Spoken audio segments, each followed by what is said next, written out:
El sistema de inyección de conducto único ha conseguido revolucionar el mercado del motor diésel. Bajos consumos, altas prestaciones, un alto par motor e incluso una reducción de las emisiones contaminantes han proporcionado a muchos fabricantes europeos la seguridad y fiabilidad para incorporarlo a sus vehículos.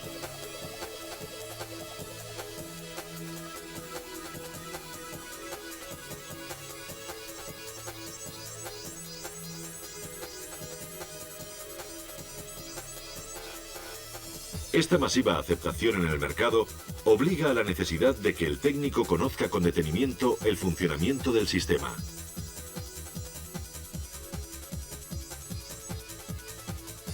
En nuestra anterior producción pudimos estudiar cada componente y su finalidad. Este apartado que hoy nos ocupa estará destinado a su comprobación y diagnosis.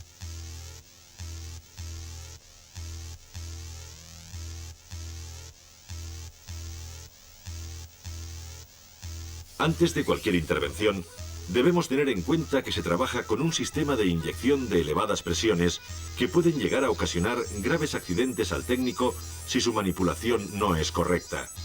A continuación, detallaremos una serie de medidas de seguridad para la prevención de estos riesgos.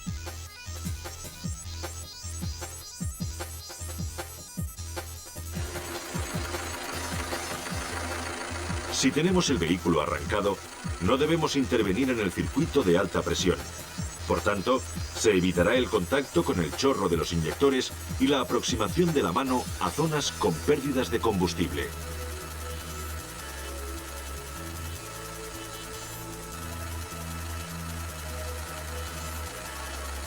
Si el vehículo acaba de parar, debemos de observar un tiempo de espera de unos 30 segundos antes de cualquier intervención sobre el circuito. Este tiempo es necesario para que la alta presión del circuito vuelva a valores atmosféricos.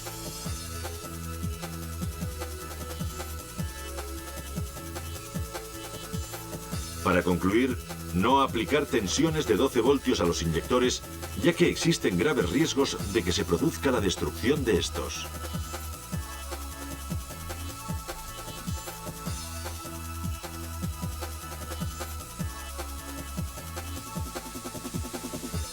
Cumpliendo estas normas de seguridad, el técnico reparador podrá realizar su trabajo evitando riesgos innecesarios.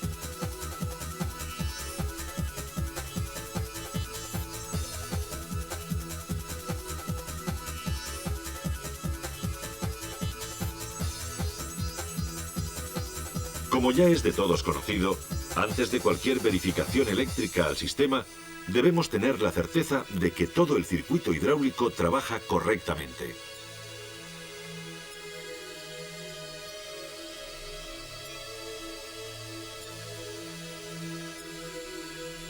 Por lo que comenzaremos la diagnosis por la comprobación de la presión existente en el circuito de baja.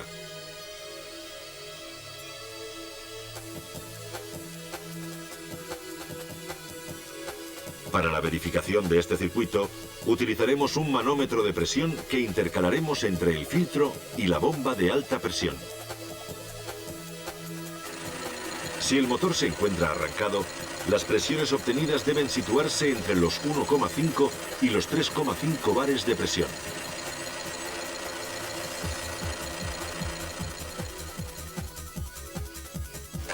Si la presión obtenida una vez arrancado el vehículo es superior a los 3,5 bares, la avería la tendremos localizada, posiblemente en la válvula de regulación de la presión, con un tarado demasiado alto.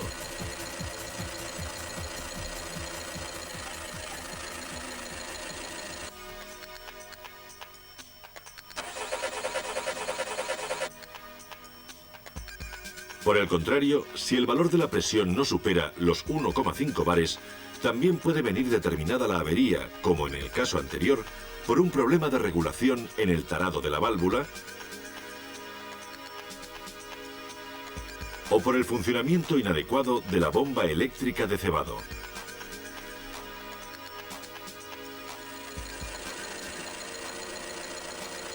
Otra avería puede producirse cuando paramos el vehículo y el valor de la presión residual disminuye del indicado por el fabricante, que oscila entre 1,3 y 2,5 bares.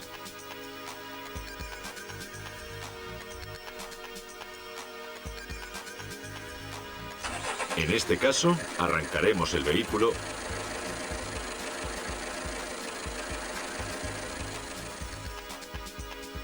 y pinzaremos la tubería existente entre la bomba eléctrica y el filtro. Y si al detener el motor el valor se mantiene, sustituiremos la bomba por falta de estanqueidad en la válvula antirretorno.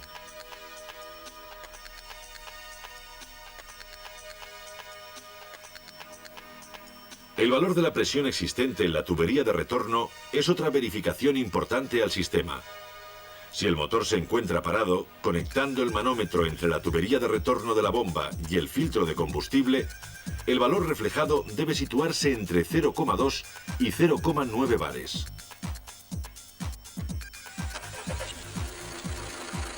Si accionamos el arranque, el valor reflejado no debe ser superior a 1,2 bares.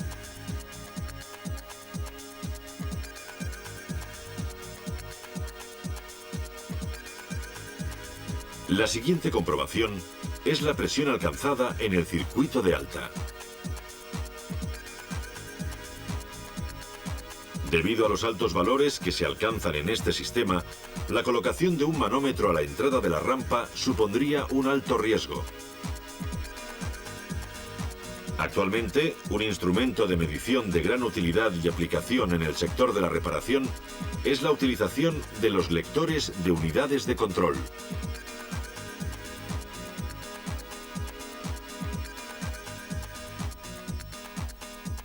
Conectaremos el lector a su toma de diagnóstico. En fase de arranque, la presión alcanzada debe ser superior a 150 bares y con unas revoluciones de motor superiores a las 200.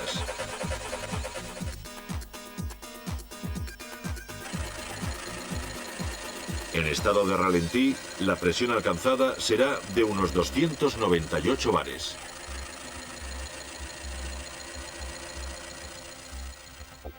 Esta presión irá aumentando conforme a las necesidades de carga del vehículo.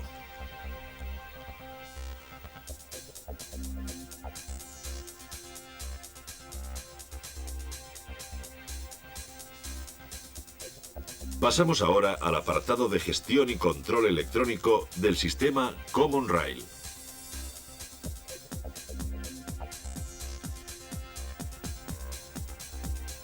Como en cualquier proceso de diagnóstico, nos ayudaremos del esquema eléctrico y de los datos técnicos del vehículo a reparar.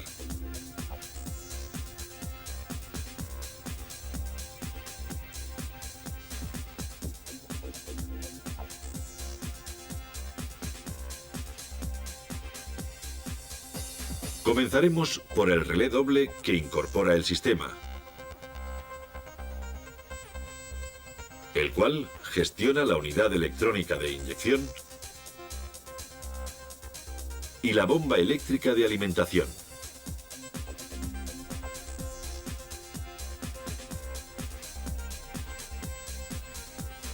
Como podemos ver en el esquema, la activación del relé de la unidad de control viene alimentada por un positivo directo a través del sensor de impacto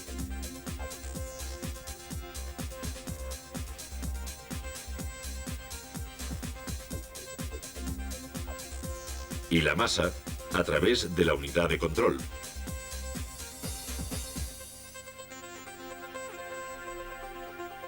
Cuando el conductor acciona el arranque, la unidad reconoce la puesta en marcha del motor y la señal de reconocimiento del sistema inmovilizador, permitiendo el cierre del circuito a masa del relé a través de ella.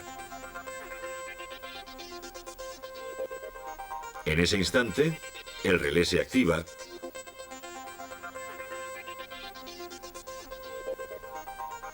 pasando la corriente a alimentar a la unidad de control, a cada uno de los sensores y al positivo del relé de la bomba eléctrica.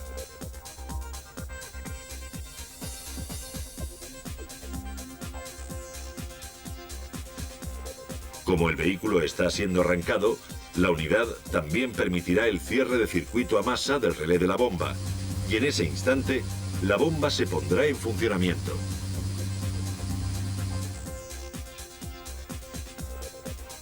Una vez alimentada la unidad, comenzaremos por la verificación de cada uno de los sensores y, en primer lugar, por el captador de revoluciones. Este sensor representa para el sistema un parámetro fundamental para el correcto funcionamiento de este. Si el sensor falla, la unidad carecerá de las informaciones suficientes para determinar el tiempo de inyección y la presión de trabajo, por lo que el motor no se pondrá en funcionamiento.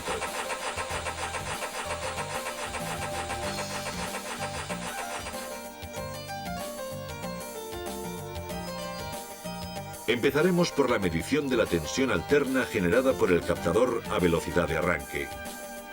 En este caso, debe ser de alrededor de 1 voltio y de unos 5 en estado de ralentí.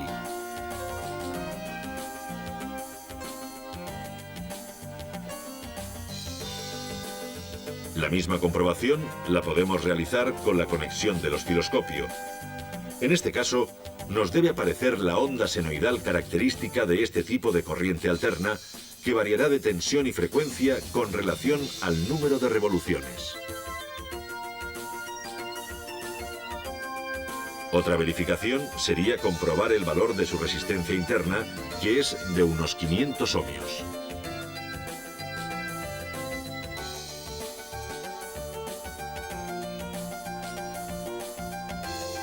El siguiente componente es el sensor de pedal del acelerador.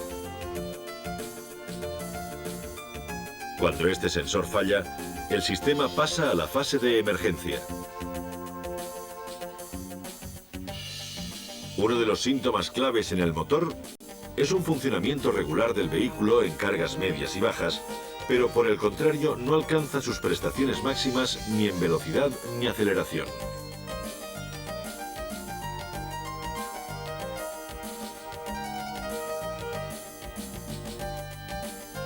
Con el vehículo arrancado, y en este caso con la ayuda de 2 voltímetros conectados en las vías de información, obtendremos con el pedal suelto, entre una de las vías de información y masa, unos 0,5 voltios. Y en la misma posición, el valor reflejado en la segunda vía será de unos 0,28 voltios.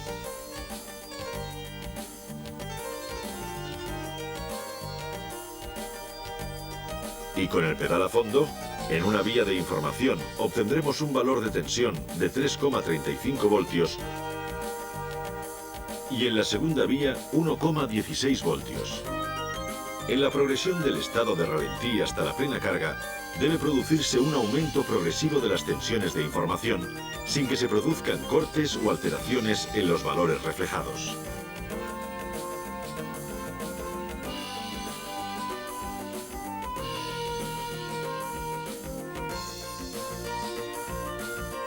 Pasemos ahora a analizar el medidor de aire. Este sensor, encargado de medir el caudal de aire frío admitido por el motor, permite que la unidad, mediante esta información, pueda determinar el porcentaje de reciclaje de los gases de escape y delimitar la formación de humos durante las fases de aceleración y deceleración.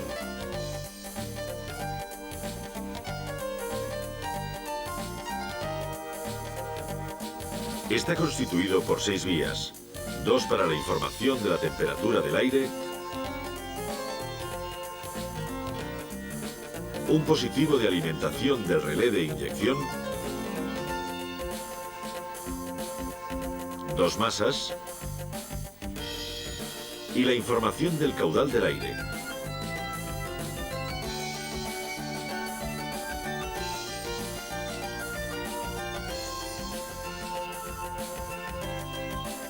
Con la ayuda del voltímetro, verificaremos que el sensor esté alimentado.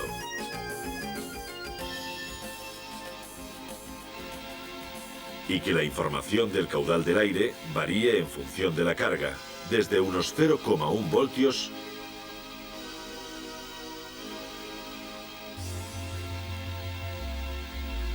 hasta unos 4,7 a plena carga.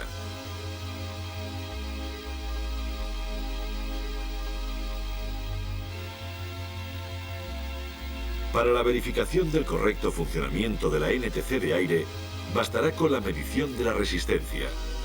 Unos 2500 ohmios a 20 grados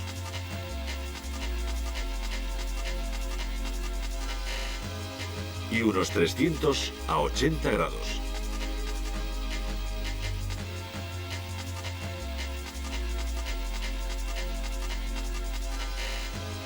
Nuestro siguiente componente es la electroválvula que gobierna la activación del sistema de reciclaje de los gases de escape.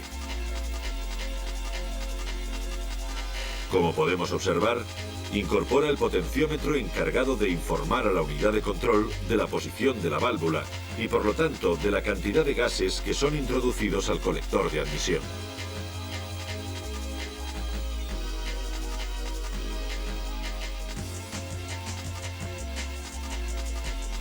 La alimentación a la electroválvula viene determinada por el positivo del relé de inyección y el control de la masa por parte de la unidad.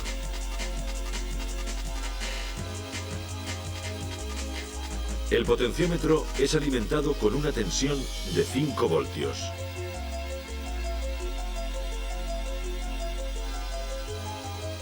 Y el valor de la tensión de información variará en función de la cantidad de gases que recirculen.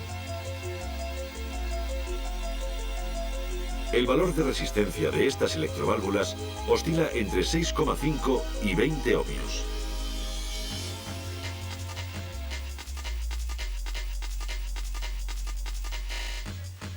Otros elementos son el regulador de presión,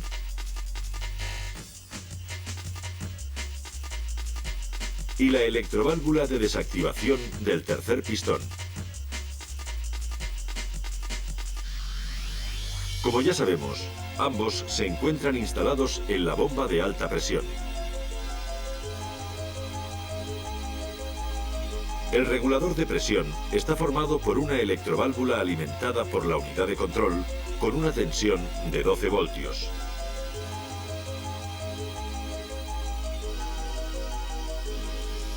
Bastará con la medición de su resistencia.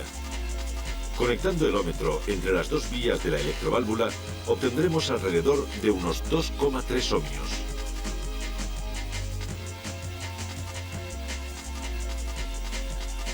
En el caso de la electroválvula de desactivación del tercer pistón, alimentada también por la unidad de control, verificaremos su continuidad con la ayuda del ómetro.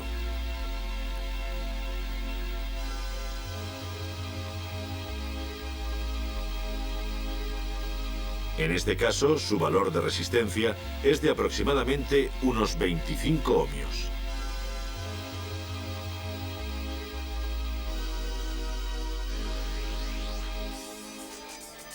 Otro elemento es el captador del árbol de levas.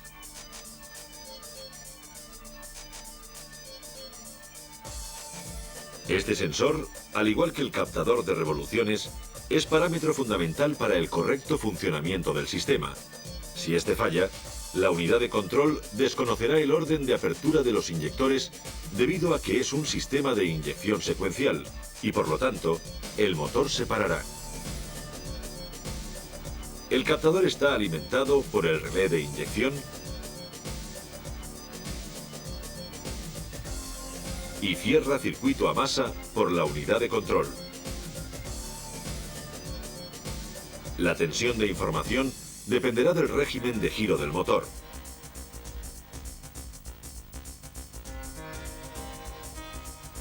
Conectando el voltímetro en la vía de información y masa, el valor obtenido varía entre 0 y 5 voltios, dependiendo de la posición de la placa del eje de levas.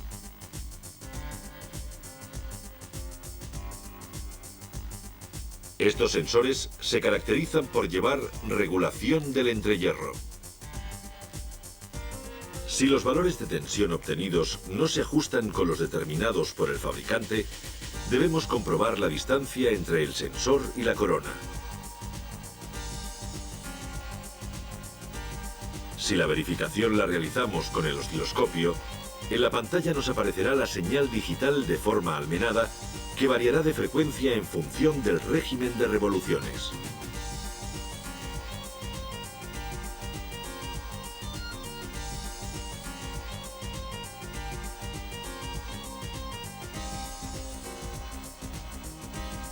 captador de presión del colector de admisión permite regular la presión de sobrealimentación, la regulación de la alta presión en la rampa e incluso el tiempo de inyección.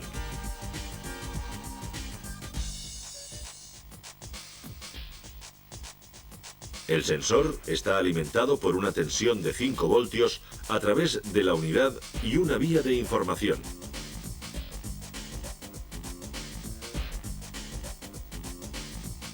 Si la presión en el colector de admisión es aproximadamente de 1 bar, el valor de tensión obtenida en la vía de información es de alrededor de 2,3 voltios.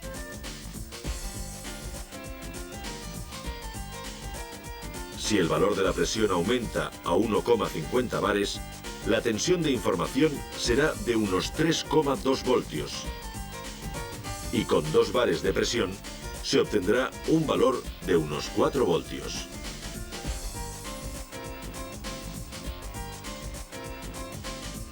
El captador de presión del combustible proporciona una de las informaciones más importantes del sistema. Sin esta, el vehículo tendrá una pérdida de potencia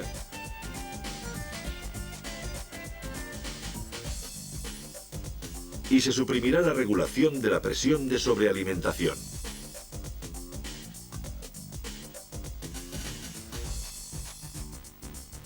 Está constituido por 3 vías. 2 de alimentación por parte de la unidad con 5 voltios y una de información. Para su comprobación, bastará con la conexión del voltímetro en la vía de información. Durante el arranque, la tensión sube a 1 voltio.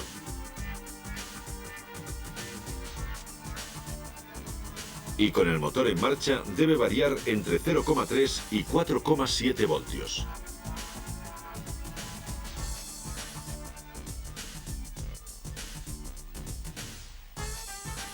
Comparativamente, por valores de presión, con 100 bares la tensión de información es de aproximadamente unos 0,5 voltios. Y a 300 bares, alrededor de 1,3.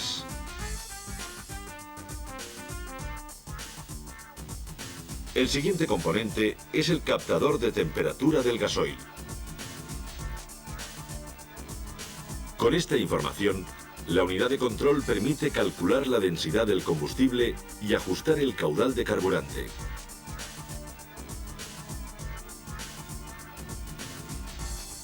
Desconectando la clema de la sonda y midiendo con el voltímetro entre las 2 vías, la unidad debe aplicar una tensión de 5 voltios.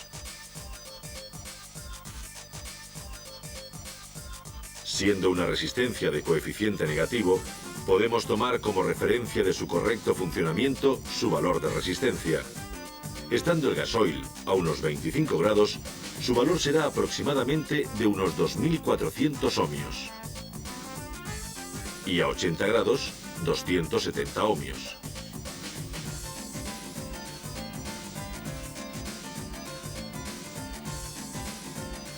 Pasemos ahora a analizar la sonda de temperatura del agua motor situada en la caja de agua de la culata.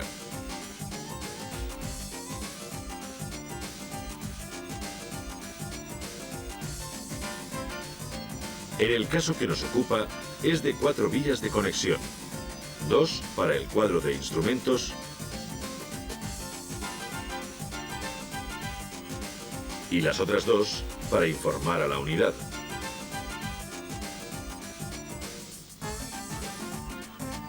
Para su verificación, mediremos el valor de resistencia que presenta la sonda en distintos valores de temperatura.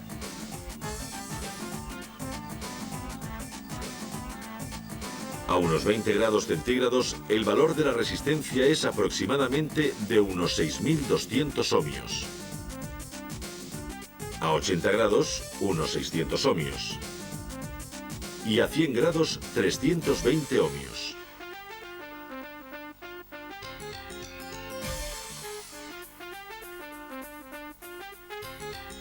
El siguiente elemento que vamos a analizar es el interruptor del embrague. Como podemos observar en el esquema, la información aportada por el interruptor del embrague para la activación de la fase antitirones se trata de una masa cuando el conductor acciona el pedal. Entre esa vía y un positivo de alimentación, el voltímetro debe indicar una tensión de 12 voltios cuando accionemos el pedal. Al soltar este, debe desaparecer dicha tensión.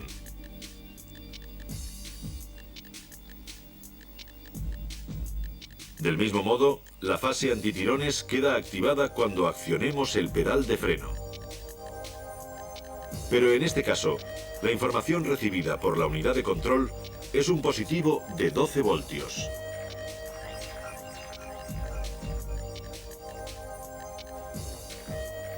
Con el freno pisado, conectando el voltímetro entre esta vía y una masa, el valor registrado será de 12 voltios.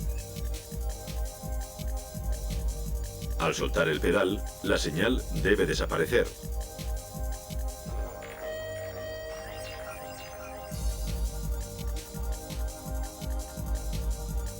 Pasemos ahora a analizar los inyectores. Una de las primeras verificaciones es el valor de sus resistencias internas, normalmente alrededor de unos 0,4 ohmios.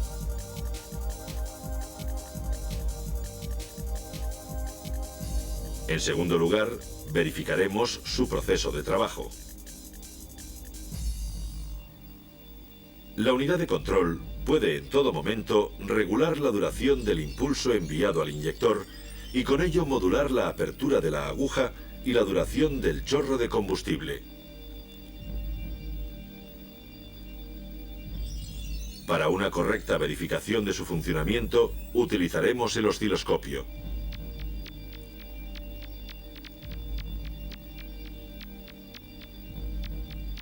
La señal reflejada por este debe comprender los valores de tensión de apertura de unos 80 voltios con una intensidad de alrededor de unos 20 amperios y una duración de 0,3 milisegundos.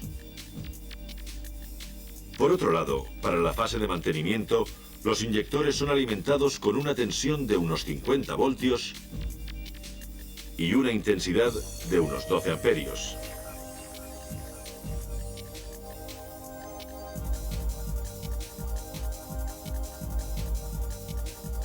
El captador de velocidad es otro de los sensores que incorpora el sistema.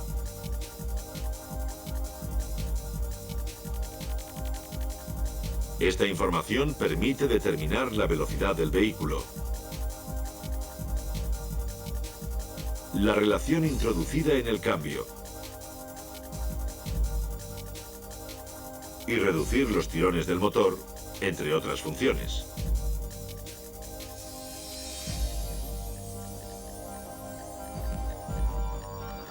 Como podemos observar en el esquema, el captador es de tipo Hall.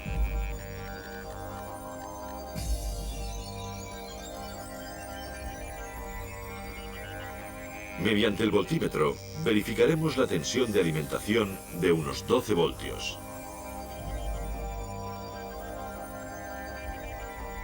Y en la vía de información, un valor de tensión fija de unos 6 voltios. Si las comprobaciones las realizamos con la ayuda del osciloscopio, conectando la punta de pruebas en la vía de información, aparecerá su señal almenada, variable según la velocidad adoptada por el vehículo.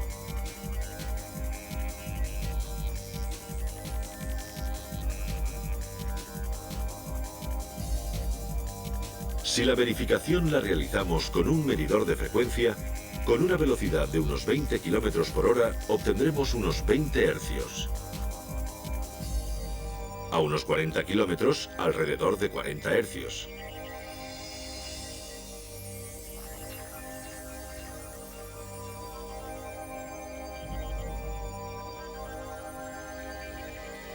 Con estas verificaciones, damos por finalizada la comprobación del sistema de inyección diésel Common Rail.